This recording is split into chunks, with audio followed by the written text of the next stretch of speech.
We have a lot to cover today because this is an introduction to SAT, but I'm also going to give you some reading tips while you're reading any sort of text or any sort of passage. So whether you are taking IELTS or SAT or even just reading yourself, knowing these tips can be very helpful. The SAT is a little bit of a brutal test, but if you prepare, you're going to be in okay shape. So the basic format is 3 hours. However, you can also write an essay. Some universities require this for admissions. The essay is optional, so it really make sure you check with your university before you start with applications to see what are their admission requirements. Yes, it's a marathon.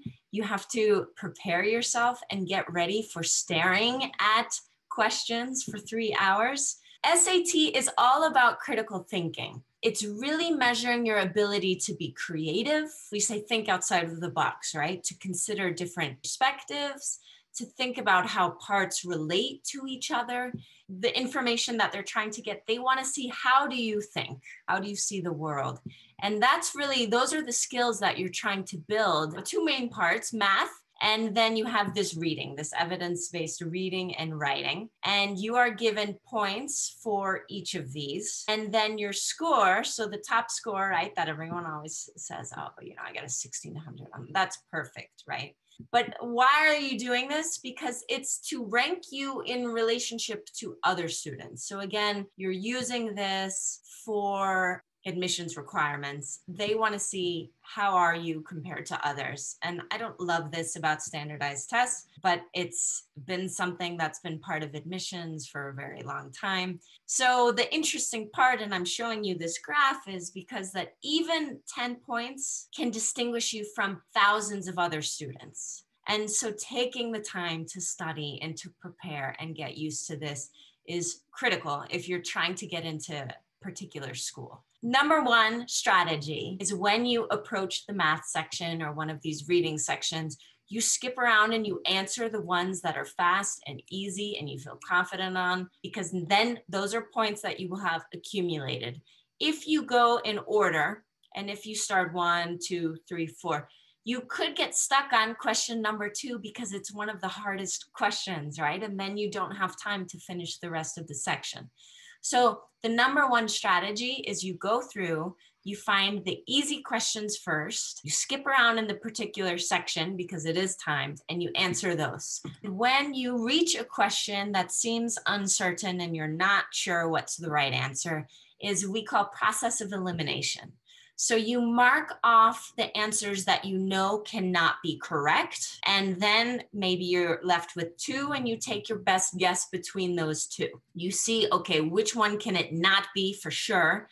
And even if you're able to cross out 1 or 2, you're upping your percentage that you will get lucky and choose the right one. And the great thing is with SAT and GRE, LSATs, any standardized tests, there's a lot of ways to practice online for free. So I've listed a few here that offer practice tests. Khan Academy is great. It's one of my favorites. Princeton Review also has a lot of resources and practice tests online, College Board. And then there's this testpractice.net. And you can start today. So there's 3 main topics: US world literature, history, social studies, and science.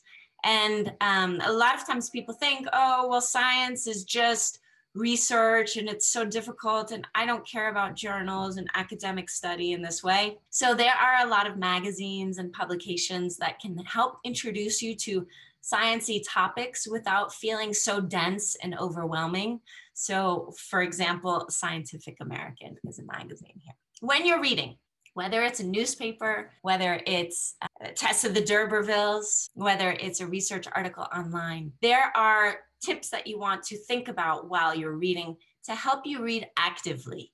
So this is the difference between someone who is a good test taker and someone who's just signed up and hoping to do well.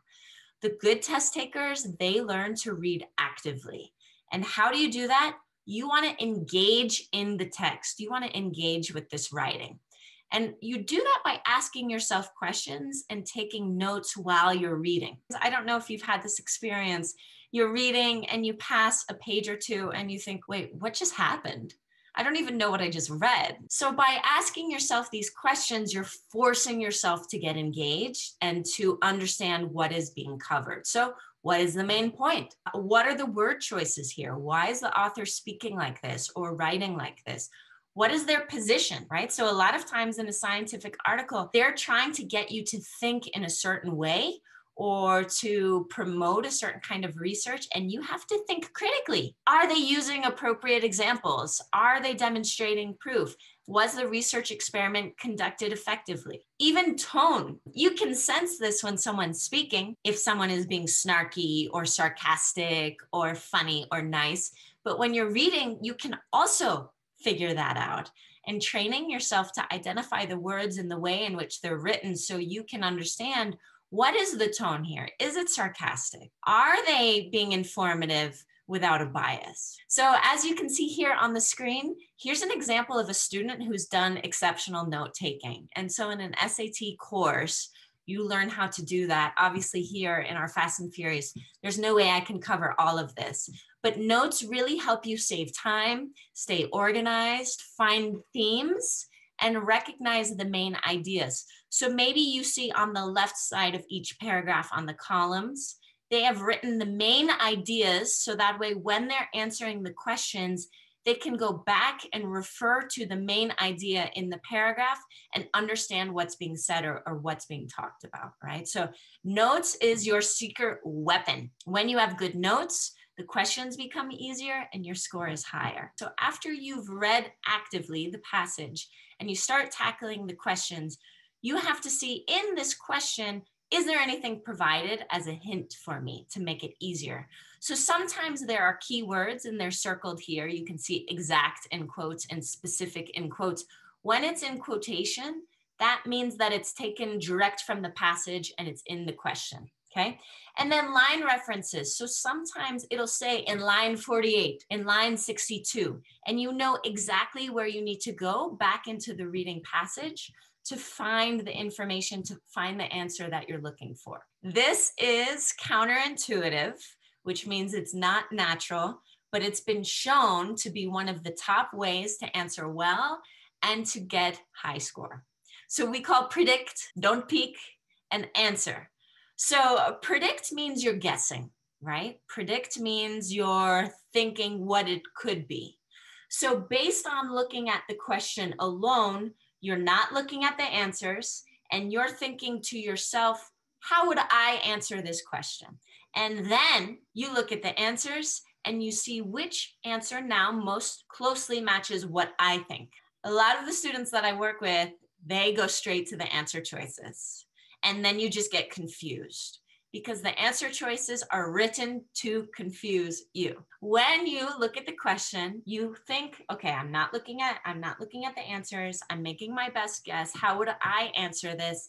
And then you look and see which answer closely matches what you think. Write down some of these books because these are they're classics. And they're often taught in English and literature courses. These are great foundations for you to build your vocabulary and to prepare for a test like this.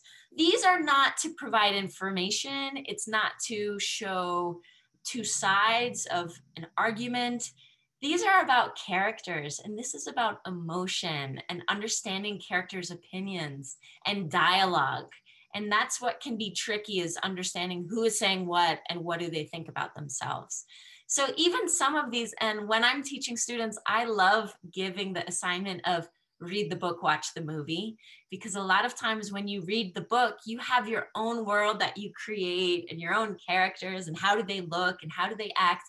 And then when you see the movie, it doesn't necessarily match what you were thinking. So for instance, The Great Gatsby, Leonardo DiCaprio recreated this, right? So you can check this and read it and watch it. Same with The Color Purple, classic. So To Kill a Mockingbird, Uncle Tom's Cabin, Grapes of Wrath, Catcher in the Rye. These are like super classic books that if you want to start somewhere, this is a great place to start. I hope you have a journal or a copy because this is the #1 tool as a student you must have. Take notes about, okay, who are the characters? Number one, what are their opinions? So how do they think about the world? How do they think about themselves? So writers use characters to show this. A character always represents something else. And so you have to think, what are they representing? What's the worldview of this character? And that can help reveal the themes of the story. And we're going to go through an exercise in a moment. Again, there's a list here: Call of the Wild, Scarlet Letter, Pride and Prejudice, Catch-22. These are all classic books. And while you're reading, think about, who are these characters? What are they doing? What do they like? What don't they like? What do they want? And that can help you stay engaged in the text while you're reading. A lot of times characters have very strong opinions about themselves. So when you're reading Frankenstein or any sort of Dickens, there are certain things that are very obvious and that will help you figure out the theme of the story, because there's always, we call the moral of the story, the theme of the story. So try to please everyone, please no one. It's better to bend than to break. What's the takeaway? Why is this story being told? What do they want us to understand? So, okay, so very quick, there's a short story. Please, I hope you can see it and follow along. I'm gonna read quickly. So if I'm reading too fast, apologize, but this is just to serve as an example of what we're talking about. So this story is called Morgan and You. Far beyond the horizon, where the sun is always a little warmer, lies an emerald island, an island where all things magical and real live together in perfect harmony. It is here that you might find a magical, mythical dragon frolicking with common field mice in the meadows, an island where the sun and the moon come together to paint the sky the most amazing colors and hues. In this place of myth and magic, the most magnificent unicorn lives. His silvery coat reflects the golden sunshine and sends it flashing high into the crystal blue sky. His mighty horn is twisted like taffy that has been turned and turned. Now, taffy is a candy, and I've highlighted or purpled these words that help you understand what kind. Notice this is kind of elevated, golden sunshine, very magical, very mythical and sparkly. That's how this character is being described. Now here's another character that enters the scene. The unicorn's best friend, a short, dumpy sheep, simply called You. His fur is dirty white and curlier than the tail of a newborn pig. There was nothing magical about You except for the fact that he loved Morgan and had a heart cast of the purest gold. So now we have this very magical, silvery, shiny unicorn, and now we have this very plainly described sheep, dirty white, like a pig, nothing magical. So we have these two characters that are very, from the beginning, contrasted. Day in and day out, Morgan and You would graze on lush green grasses and play in the forest. All would have been happiness were it not for the little sheep feeling that he wasn't Morgan's equal. Morgan is so beautiful, he would say. I wonder what he sees in ugly me. You looked at his own reflection and shuddered in total despair. What I need, he thought, is a horn just like Morgan's. So now we understand, what is the sheep thinking about himself? He doesn't have very good self-esteem, right? He's not a very confident character. With twigs and leaves and a little bit of mud, he fashioned a horn and stuck it on his head.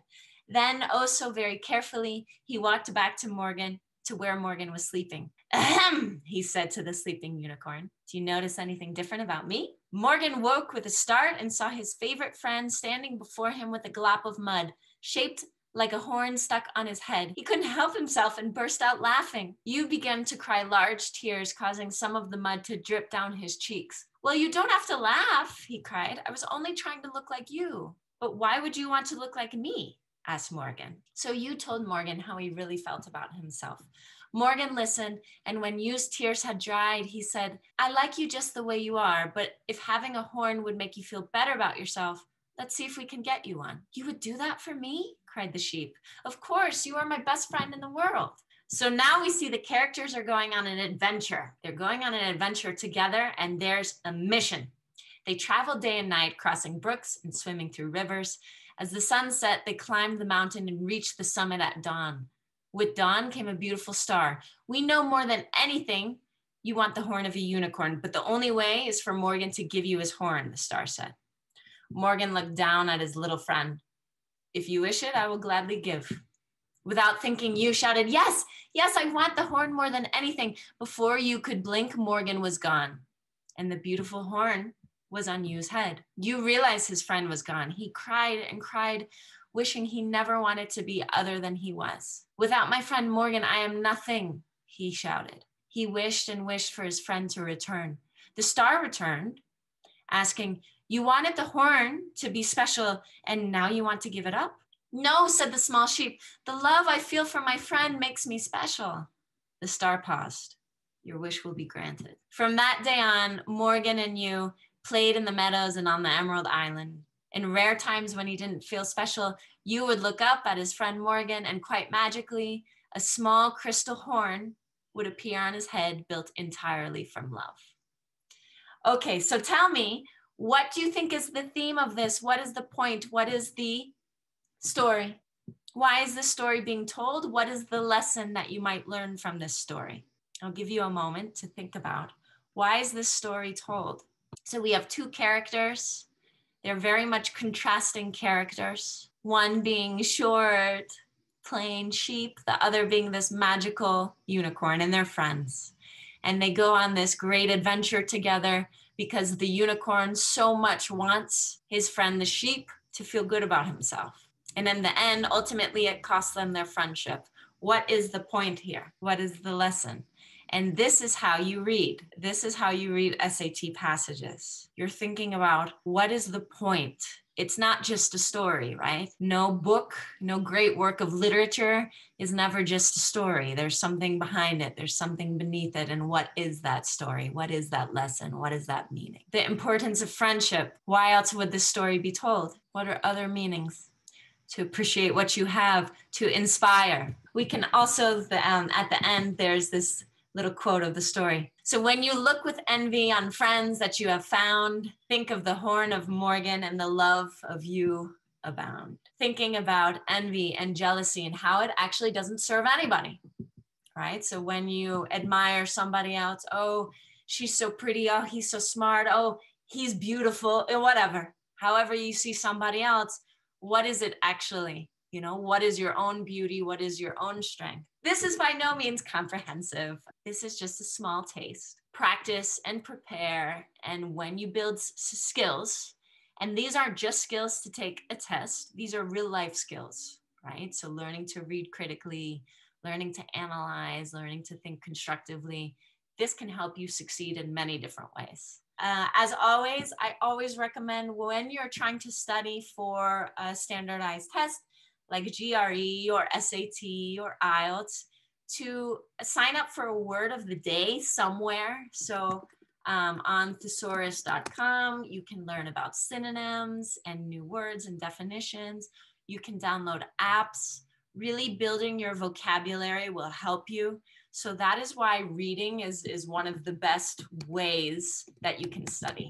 Don't feel disappointed or down on yourself if you come across a word and you don't understand it or you don't know it. Instead of skipping over it, take it as an opportunity to write it down. Write it down and look it up, and then force yourself to write your own sentence using that word.